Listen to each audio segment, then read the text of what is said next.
তুই নামাজ পড়তে দাঁড়াও, স্বামী আপনাকে বলবে বিবি তুই মোবাইল চালাইস না, স্বামী আপনাকে বলবে বিবি তুই বাজারে যাস না, স্বামী আপনাকে বলবে বিবি তুই পরপুরুষের সামনে দাঁড়াইয়া কথা বলিস না, স্বামী আপনাকে বলবে বিবি তুই বেপরদায় ঘর থেকে বাইরে হইস না।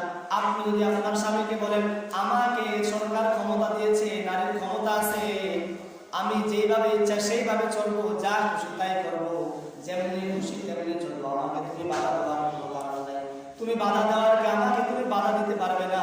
যদি আপনি বিবি হইয়া আপনার স্বামীর মুখের উপরে এই কথা বলেন, আল্লাহ আপনার উপরে পড়তে আর দেরি হবে না। চিল্লায়া বলেন নাউযুবিল্লাহ।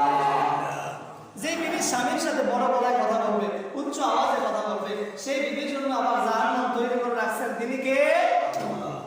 এই জন্য বিবিদেরকে বলবো আপনারা স্বামীদেরকে সম্মান করেন। আল্লাহ পাক রব্বুল আলামিন তো বলছেন যে আল্লাহর পরে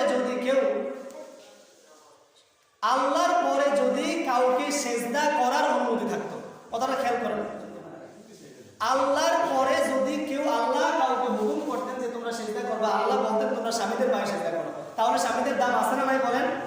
কথা বলেন না আপনারা, স্বামীদের দাম আছে না নাই বলেন?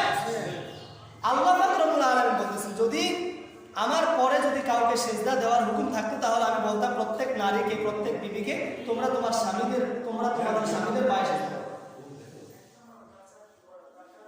তাই জন্য আমরা স্বামীরা আমাদেরকে যেভাবে বলে, এবং এমন কোনো কথা বলবো না যেটা বিবিদের জন্য কষ্ট হয়ে যায়, আবার বিবিরা এমন কোনো কাজ করবো না যেটা স্বামীদের মানতে কষ্ট হয়ে যায়। আল্লাহ আমাদের সংসারগুলোতে পরিপূর্ণ বরকত এবং রহমত দ্বারা ভরপুর করে দিন থেকে পড়ি আমিন।